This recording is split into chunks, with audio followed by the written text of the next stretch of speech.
So when we're thinking about how to mitigate externalities, the primary way that we want to think about it is to change prices, right? We've discussed, especially with Hayek and Vernon Smith's work, that prices serve to communicate knowledge. So we want the prices to be such that people know the true cost or benefit of producing and consuming whatever good or service is under consideration. So there are many ways we can do this. Primarily, what people think of first are things called Pigouvian taxes or subsidies, right? People might just say, oh, tax it so people consume less, or subsidize it so they consume more.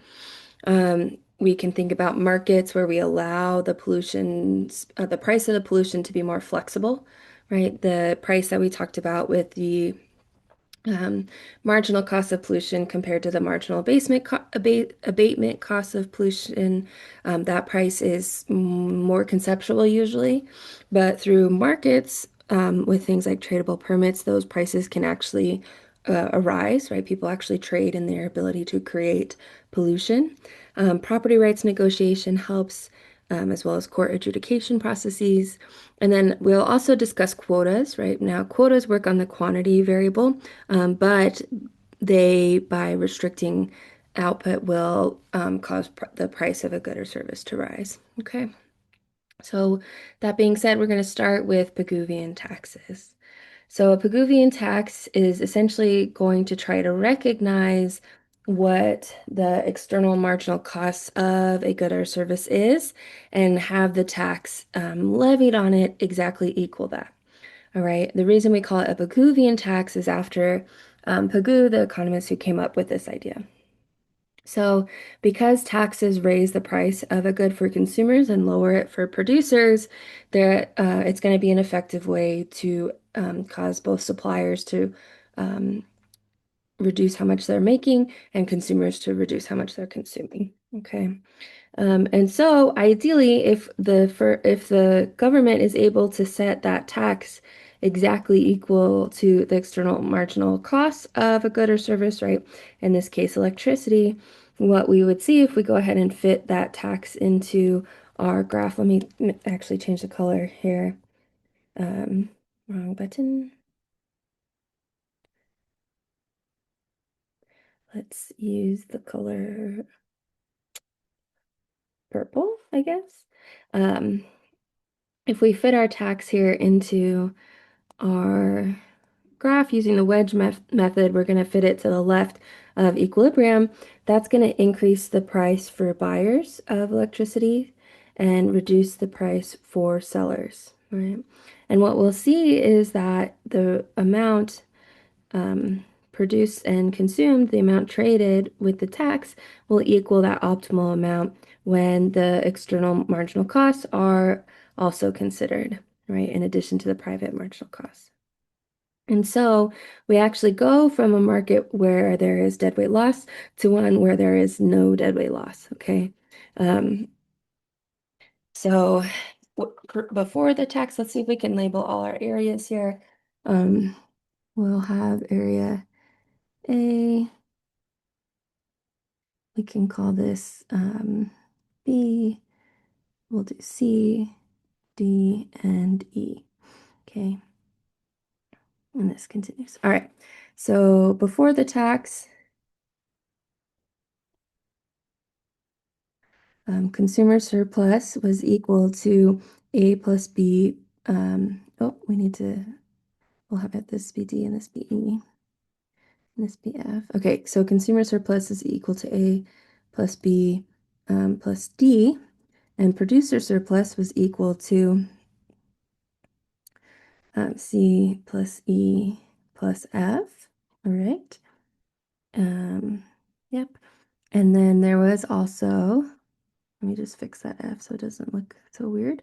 There was also some deadweight loss for those additional units between the market output and the optimal output for which the cost of producing those socially exceeded their benefit. So deadweight loss was equal to area G. After the tax, consumer surplus is going to be area A, producer surplus will be area F, We'll have some government revenue, so government now has some funds to use for other goods and services, public goods, or not public goods, excuse me, other things that they provide, government services they provide, like police, right, or the court, supporting the court system, or road maintenance, right, whatever it is.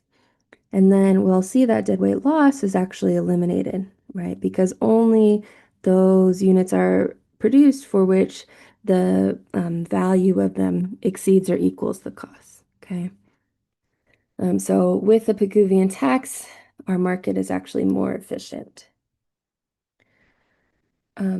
We think about Pigouvian subsidies similarly, right? So if we're thinking again about the market for education, the market for college degrees, when people are only considering their private costs of making them and their private valuations of them, we have fewer people getting degrees than is actually optimal for society.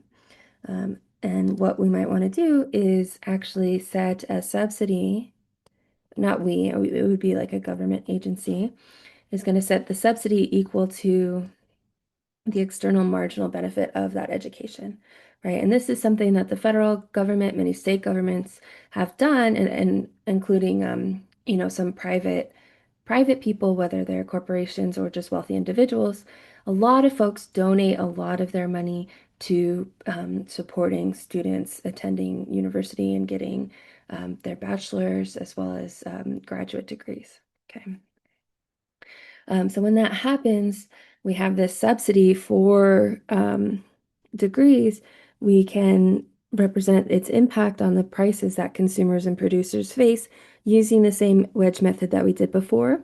We're just going to place that wedge equal to the size of the subsidy to the right of our equilibrium between the private supply curve and private demand curve. That's going to increase the price that sellers get for degrees, right? In this case, universities. And it's going to lower the price that buyers pay, right? In this case, students, for those degrees. And as a result, we're going to see the amount of degrees earned increase. Okay. And so what we'll see is the deadweight loss that previously existed because people were getting degrees at a level below what was actually socially efficient has now been ameliorated because that level of college degrees is now at that optimal point. Okay. We can go ahead and talk about how the distribution of surplus changes here. So let's see. So for our areas that we want to label, we'll go ahead here. We can have area A, whoop, A, B, C, D, make this E and F, and that should be good. Oh, no, we want EF and this here, G, and we'll extend this supply curve. Okay, so before the subsidy,